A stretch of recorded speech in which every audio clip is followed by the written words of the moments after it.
Hello my dear friend, I am celebrity বন্ধু রফিক। আমি এখন কয়েকটি কথা বলবো। আপনারা যারা এই মুহূর্তে আমার ভিডিওটি দেখতেছেন, আমি তাদের উদ্দেশ্যে কথাটি বলতেছি।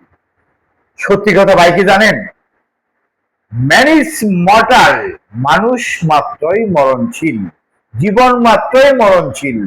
আমি এক সময় থাকবো না পৃথিবীতে, আমিও মরে যাব। থাকবে কি জানেন, আমার আচার আচরণ ব্যবহার। আমি যেন ভালোভাবে চেষ্টা করি, যেন প্রত্যেক দিন সকালে উঠে যেন মানুষের সাথে ভালো ব্যবহার করতে পারি, এই আশা ব্যক্ত করে যেন আমি সকালবেলা বাইর হই। বুঝতে পেরেছেন?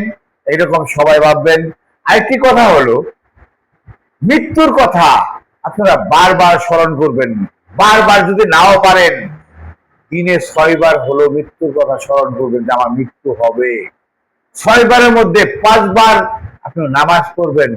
ফজরের নামাজ, জোহরের নামাজ, আসরের নামাজ, মাগরিবের নামাজ, ইশার নামাজ পড়ে সারে যখন আপনি ঘুমাবেন, তখন আরেকবার মৃত্যুর কথা মনে করবেন।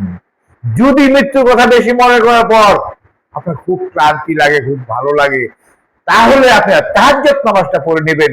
আল্লাহর কাছে 2 হাত তুলে দোয়া করবেন, হে আল্লাহ, জিন্দেগিতে যতগুলো পাপ করেছি আমি সমস্ত পাপ মাফ করে দাও এবং সহি সালামতে বেঁচে থাকার মতো তৌফিক দান করে দাও, ন্যাক হায়াত দান করো, এবং কি বাল বাচ্চা সবাইকে সুস্থ রাখো, ভালো রাখো, শান্তিতে রাখো।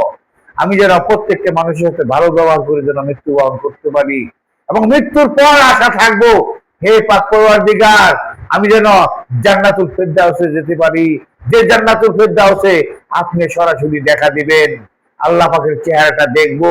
এই আশা ব্যক্ত করে আমি আপনাদের বলতেছি, ভাইরা আমার, মুসলমান কান্ট্রির ভাইরা আমার, আপনার যারা মুসলিম ঘরের সন্তান, এক ওয়াক্ত নামাজকেও বাদ দিবেন না।